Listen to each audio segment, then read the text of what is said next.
Hello, I'm Natalie Kenway and welcome to this COP28 video. I'm joined by Linda from MSCI, who is on the ground in Dubai. Thank you so much for your time today, Linda. How is it all going over there? Well, it's very, very busy, and I think everyone is quite tired, but it's obviously a very, very exciting event.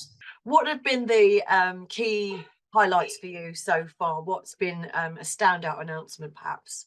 Well, there are a series of announcements always, so it's very difficult to pick one that's, the overwhelming one. And of course, we're only not even quite halfway really through the full set of events. And I think that, as usual, I think with the COPs, you're going to have much of the really big announcements or the big agreements or final negotiations really in the final hours. Now, in terms of what we're here for, it's very much focused on finance and the role of finance in the energy transition. And so we've been very focused on the global stock take and the global stock take of countries and how they're doing. And in our role, we're really looking at companies and whether or not they have been progressing since the Paris Agreement and what their trajectory is going forward. And so from our perspective, in terms of some of the areas and announcements, that's very much focused on what is actually happening in terms of transition and transition finance. What are some of the innovations that are required in order to get companies over the hurdle, if you will, and continue to accelerate their decarbonization.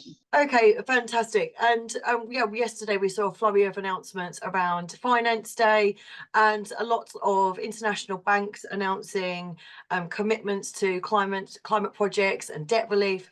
Are those kind of things that are going to be really helpful in pushing forward in our climate transition? Well, I think that is one of the focus areas that I think is really kind of stands out this year, which is a lot of the focus has been on transition and how is it that you're going to do this? It's not just focused on more ambitions and more commitments, and in fact, as an example, around the commitments to phase out coal that was already announced from last year. This year a lot of the focus is on how are you going to do this, right? So a piece of research that we've done was really to look at how it is that different Asian markets are going to manage to phase out their coal power plants and still have reliable energy security, as well as more of an optimal way of actually transitioning over to renewable energy. And each of the markets are really very different. And I think that a lot of the conversation, a lot of the commitments that you're seeing, and a lot of the innovations that are being proposed that have to do with how it is that you're actually going to go market by market, situation by situation, to try to incentivize each of these markets and be able to provide the kinds of financing that you're going to need to actually get transition to happen. From the conversations I've had so far, people are quite pleased with the commitments from companies, but want to see a bit more from governments and nations. Is that something that you would agree with, or you think there might be something else that coming up in the next week?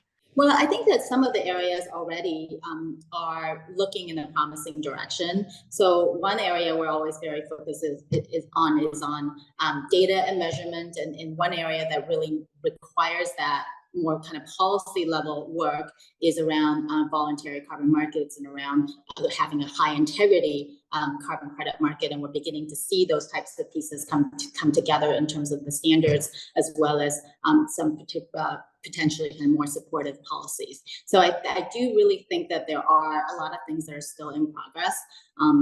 Even though there are some announcements already, I think that there are a lot of things that are still in the works. Okay, and I know sort of net zero is a big focus for MSCI, and we've seen the announcement around the task force for net zero policy.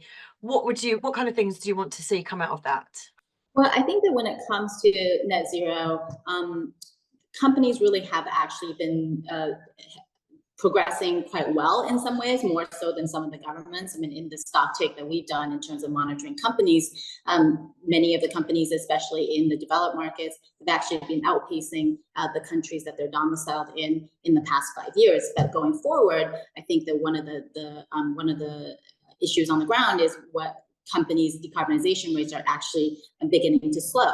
And why is that, right? And so that what are the kind of the policy perhaps the policy barriers that need to be overcome? What are some of the commitments that need to happen in order to have companies continue to accelerate their decarbonization? And so I think that the commitments at COP to be tripling renewable energy, for example, and doubling energy efficiency, those are, I think, going to be quite consequential.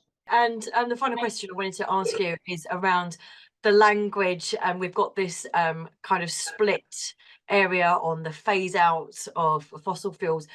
Where do you think we're going to end up, or is that the $1 million or $1 billion question, I guess? But that is very much a $1 billion question. I don't think that that's going to be clear until quite the end. I would say that I feel like some of the other really consequential areas, such as around methane and around coal, I think those are actually quite important. Just because they were initially announced and the initial commitments were made last year, I do feel like focusing on expanding those are actually going to be really worth celebrating, right? And so yes, everyone is holding out to see what happens with fossil fuel phase out versus phase down and so forth. But it's actually also these other areas that we need to really be focused on, continue to make that progress.